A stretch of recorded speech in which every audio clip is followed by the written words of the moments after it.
As informações do programa a seguir não dispensam os cuidados e orientações médicas e de outros profissionais da saúde. Fique agora com o programa Saúde Integral, Corpo, Mente e Espírito em Equilíbrio.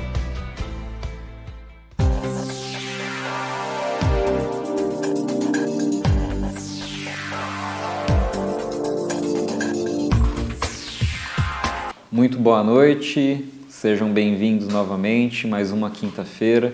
Nós estamos reunidos aqui então hoje para falar novamente sobre a saúde integral do nosso corpo, da nossa mente, do nosso espírito. Eu sou então o terapeuta Luiz De Vitro, eu sou pós-graduado em Medicina Tradicional Chinesa, em Acupuntura, eu também sou mestre em Reiki, quiropraxista e massoterapeuta.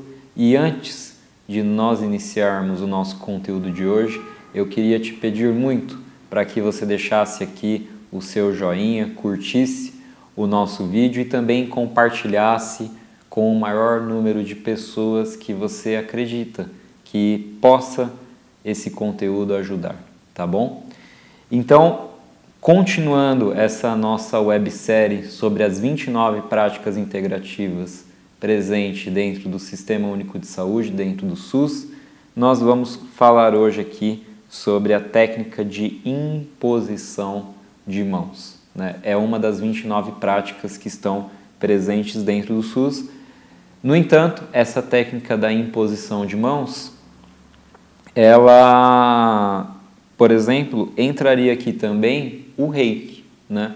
Só que como o Reiki ele já tem uma classificação específica dentro do SUS, então nós colocamos aqui as outras técnicas de imposição de mãos que nós podemos aplicar dentro do Sistema Único de Saúde. Então aqui entraria, por exemplo, o Jorei, entraria aqui, por exemplo, o Mahikari, entraria aqui, por exemplo, o Passe, né? Então todas essas técnicas de imposição de mãos, elas hoje em dia já são aceitas dentro do Sistema Único de Saúde. Então o terapeuta, né, ele vai utilizar as mãos dele como forma de canalização de uma energização para a pessoa, né? E aí tem técnicas, por exemplo, que se utilizam de uma única mão, tem técnicas que se utilizam das duas mãos, tem técnicas que a gente encosta, tem técnicas que a gente não encosta em quem está recebendo a energização, só que todas essas técnicas, elas são técnicas então de imposição de mãos. A gente utiliza as nossas mãos como instrumento de canalização desta energia, né? E aí é claro que, como nós estamos falando de uma canalização de energia e nós estamos falando de algo extremamente sutil, para que a pessoa receba esta energização, para que a pessoa receba esta energia dentro de si, é extremamente necessário que ela esteja numa frequência que esteja condizente com aquela energia. Então não adianta você querer receber uma energização e, por exemplo, você está com a sua cabeça preocupada, ansiosa, como a gente falou, por exemplo, na nossa aula sobre o Reiki, no nosso episódio sobre o Reiki. Por isso que é importante ter aqueles princípios dentro da gente, aqueles princípios, por exemplo, do Reiki, da gente não se preocupar, não se irritar, ser grato, porque a gente precisa manter o nosso padrão vibratório de pensamento elevado, com o intuito de que a gente consiga assimilar essa energia. Então, olha só um exemplo bem característico. A pessoa ela vai lá e ela quer porque quer ir num centro espírita, ou ela quer porque quer ir em um determinado lugar onde tem essa aplicação, né? Ela vai lá receber um Jorei, um Mahikari, ou sei lá. Só que o que acontece? Ela chega lá e ela está extremamente ansiosa na hora que ela vai receber, o que já faz com que ela não absorva toda aquela energia. E assim que ela termina de absorver toda aquela energia, de receber aquela terapia, ela sai dali e já começa a reclamar da vida, a xingar, a discutir com o marido. Então, é mais ou menos como se você tivesse feito atividade física, aí você fica suado, com aquele cheiro forte. E aí você vai lá e toma um banho. Então, esse suado com cheiro forte é tudo aquilo que se acumulou de desequilíbrio espiritual na sua vida. Aí você vai lá e toma um banho, tira todo aquele cheiro, todo aquele suor. Esse tomar banho seria você receber o passe, receber o jorei, receber o mahikari. E aí depois, terminou de tomar banho, o que você faz? Em vez de você colocar uma roupa limpa, você põe a roupa da academia, a roupa que está suada ali no chão que você ia jogar no cesto. Isso é você receber a energização, receber o passe, receber o jorei, o mahikari e não vigiar seus pensamentos. Não mudar o seu padrão vibratório. Você está tirando toda aquela sujeira, saiu dali, colocou o pé fora daquele lugar, você já está colocando a sujeira tudo dentro de você de novo. Então, não adianta. Quando a gente está falando dessas terapias sutis, você tem que estar extremamente atento ao que está acontecendo dentro da sua mente. Porque a gente tem o nosso corpo e a gente tem o nosso espírito. Vamos refletir juntos aqui. O nosso espírito, ele quer adoecer? Ele quer ficar doente? Ele quer passar por problema de saúde para algo? Não. O nosso espírito, ele só adoece para nos mostrar alguma coisa, mas ele não quer se manter durante toda a vida dele doente. Tudo bem? O nosso corpo, ele foi projetado para adoecer, para desequilibrar? Não. Se você parar para perceber, por mais que você esteja passando por uma doença, um desequilíbrio, uma desarmonização de algum grau, você está muitas vezes conseguindo respirar bem, você está conseguindo ir bem no banheiro. Então, tem outras coisas no seu corpo que, por mais que aquele local esteja doendo, esteja irritado, esteja inflamado, as outras partes do seu corpo estão em equilíbrio e em harmonia. E o seu corpo, existe uma inteligência dentro dele que tende ao equilíbrio. Ele, então, tende a funcionar bem. O seu corpo, ele foi projetado para a harmonia, para funcionar bem. E o seu espírito, ele também não quer ficar doente para toda a vida. Às vezes ele quer dar até um sinal de alguma coisa que não está funcionando bem para você corrigir, para você fazer uma reforma interior, mas feita aquela reforma, ele não quer continuar doente para o resto da sua vida, porque ele sabe que ele tem uma missão, ele tem um propósito. E ficando doente, não vai contribuir para ele concluir esse propósito, essa missão espiritual que ele veio fazer aqui. Então, se não é o espírito, não é o corpo, quem que adoece? É a nossa mente que adoece. A nossa mente adoece e aí ela não consegue mais, o nosso espírito não consegue mais atuar no corpo, porque a nossa mente interrompe essa mente superior que é o espírito. E aí faz com que o nosso corpo adoeça. Então, o que a gente tem que sempre estar cuidando? Da nossa parte emocional e da nossa mente. Então, a gente tem que cuidar dos nossos pensamentos e das nossas emoções. Como que a gente cria um novo eu? A gente cria um novo eu com a mudança dos nossos pensamentos. Se a gente muda os nossos pensamentos, nós mudamos as nossas falas, as nossas atitudes, nós mudamos os nossos hábitos e, consecutivamente, nós mudamos o nosso corpo, a nossa vida como um todo. Então, a gente tem que estar sempre vigiando a nossa mente. Cada um de nós tem dentro de si o que eu brinco, eu falo que a gente tem um Sméagol. Vocês já assistiram aquele filme do Senhor dos Anéis, que tem o Sméagol lá, aquele serzinho todo magrinho, que parece que é uma pessoa que está passando por dificuldade, passando fome? Então eu acredito que cada um de nós tem um serzinho daquele dentro de si, devido ao fato de alguém ter ensinado a gente a ser vítima, a reclamar, ou até mesmo a vibração do nosso ambiente faz com que a gente tenda a esta postura de reclamação, de vitimismo. E então a gente não pode alimentar esse Sméagol, a gente não pode alimentar esse nosso eu mais inferior. A gente tem que alimentar o nosso eu superior. E como que a gente alimenta o nosso eu superior? Com amor, alegria, paz, fraternidade. É com isso que a gente alimenta esse nosso outro eu, essa nossa outra parte. Tá? Então isso daqui é só um parênteses para vocês entenderem que, por se tratar de uma terapia tão sutil, não adianta a gente querer receber um passe, um jorei, um mahikari, se a gente não mudar o nosso padrão de pensamento. A gente tem que cuidar da nossa mente para que essas terapias energéticas e espirituais surtam efeito. Lembrem-se da nossa aula sobre o Reiki, tudo bem? Então a gente se vê no próximo bloco, a gente vai fazer um pequeno intervalo e nós voltamos para concluir o programa de hoje. Até já! Estamos apresentando Saúde Integral, Corpo, Mente e Espírito em Equilíbrio, com Luiz De Vitro.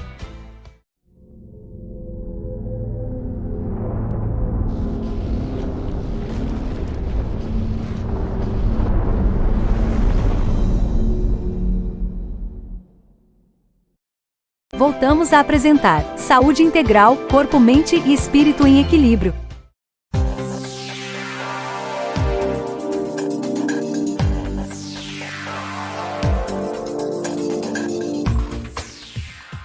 Então nós voltamos aqui hoje para o nosso último bloco para falar então, para dar continuidade, para falar sobre ozonioterapia. Mas antes da gente entrar aqui no tema da ozonioterapia, eu quero pedir para vocês aí para curtir o nosso vídeo, compartilhar com quem vocês acreditem que esteja gostando desse conteúdo aí. Quem vocês acharem que este conteúdo vai ajudar, eu peço por favor aí para que vocês compartilhem e enviem aí para essas pessoas, tudo bem? Então a ozonioterapia, ela é uma terapia também, uma das 29 práticas aí aceitas e aplicadas dentro do SUS, e o intuito dela é utilizar o O3, né, o ozônio, como uma ferramenta terapêutica para o equilíbrio. E ela é muito aplicada, por exemplo, para dores, problemas de articulação, né, para que diminua, desinflamando, né, trabalhando com uma auto-oxigenação das células, do sangue, do órgão, para que esse órgão ele vá se equilibrando. Então a ozonioterapia está sendo muito aplicada hoje em dia com este intuito. E a gente tem aqui também, por fim, os florais, né? Os florais, sendo que os florais mais famosos que tem são os florais de Bach. Por que eu digo assim, os florais mais famosos? Porque os florais, eles começaram com o Dr. Eduard Bach, certo?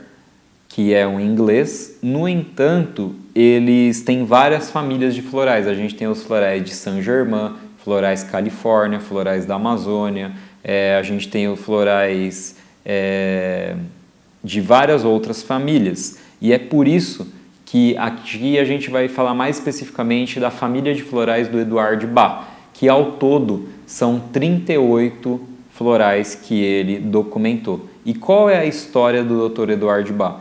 O Dr. Eduard Bach, ele era um médico, né, que trabalhava com a homeopatia, com esses medicamentos mais sutis, e num determinado momento da vida dele ele adoeceu, ele teve uma doença que todos os médicos pelos quais ele passou desacreditaram ele e falaram: você vai morrer dessa doença, não tem como a gente curar esta doença.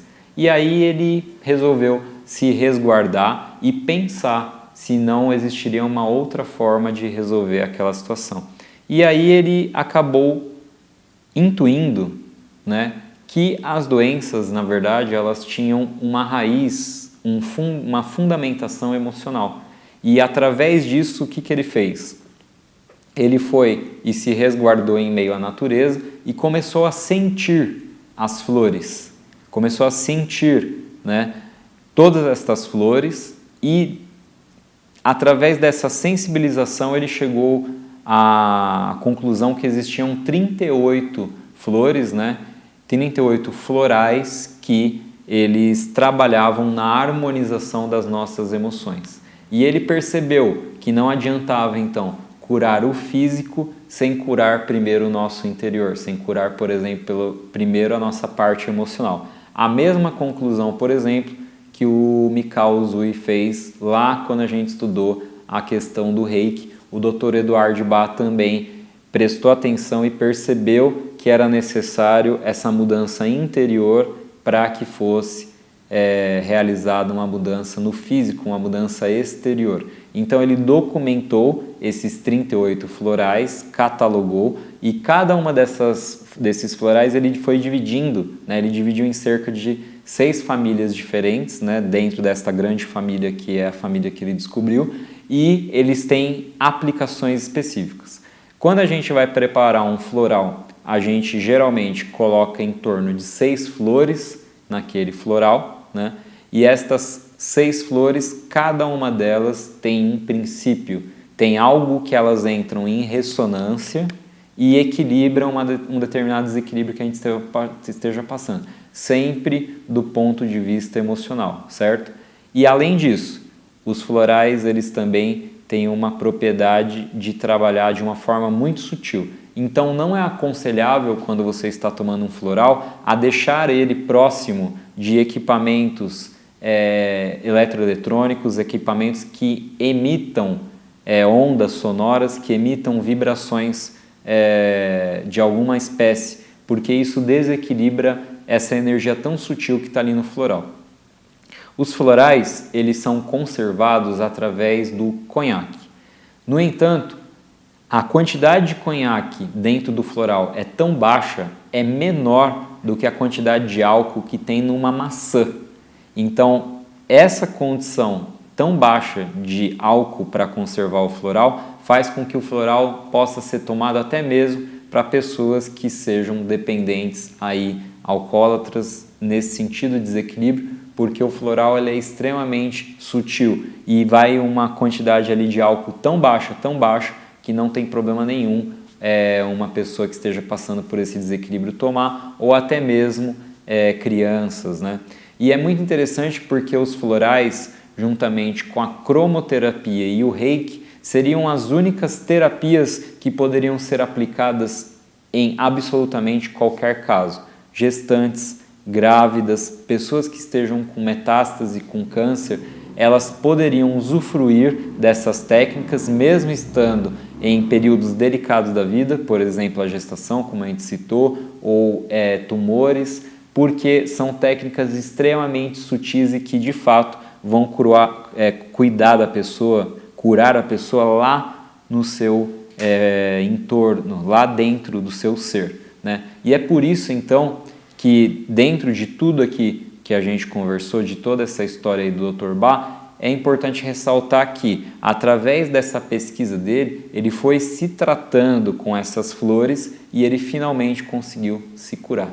Então, ele criou a cura para si próprio, ele se curou com esta técnica que ele desenvolveu, que foram os florais, né? Os florais de Bach. Por que se chamam florais de Bach? Porque foram desenvolvidos pelo Eduard Bach. Então, olha que interessante, que geralmente o terapeuta ele tem essa jornada, ele passa por algum desequilíbrio, ele passa por alguma coisa que o angustia e aí ele vai de encontro à solução daquela questão. Então isso aconteceu com Eduard Bach, aconteceu com Mikao Usui e tantos outros desenvolvedores aqui de técnicas, como por exemplo a gente citou também o Bert Hellinger dentro da constelação familiar. Então vejam o quanto todos esses terapeutas, esses verdadeiros mestres aí que passaram pela humanidade, eles colocaram a cura deles em primeiro lugar e conseguindo se curar, eles conseguiram curar várias outras pessoas. E é muito importante também aqui a gente ressaltar que todas essas técnicas aqui que a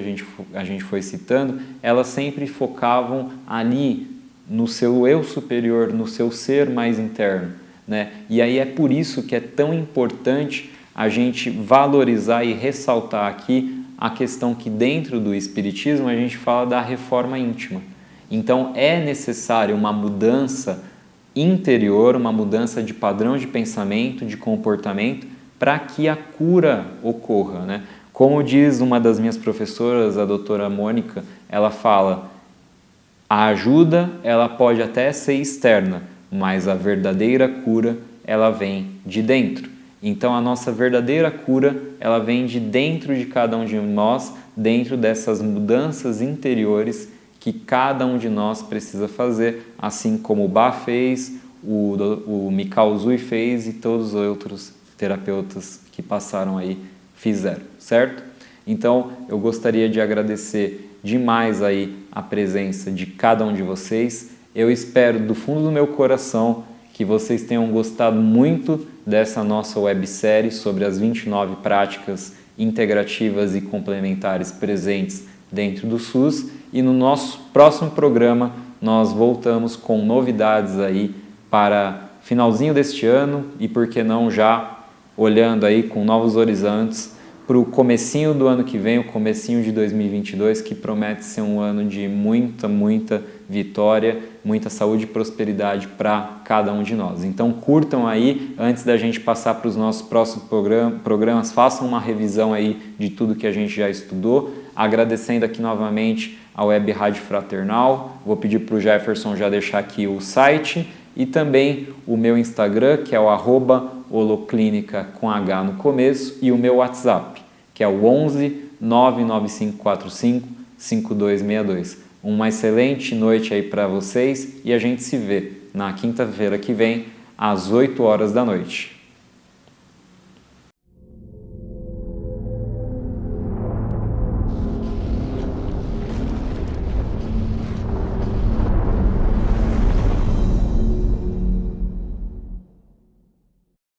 Você ouviu Saúde Integral, Corpo, Mente e Espírito em Equilíbrio, mais um programa da Rádio e TV Fraternal.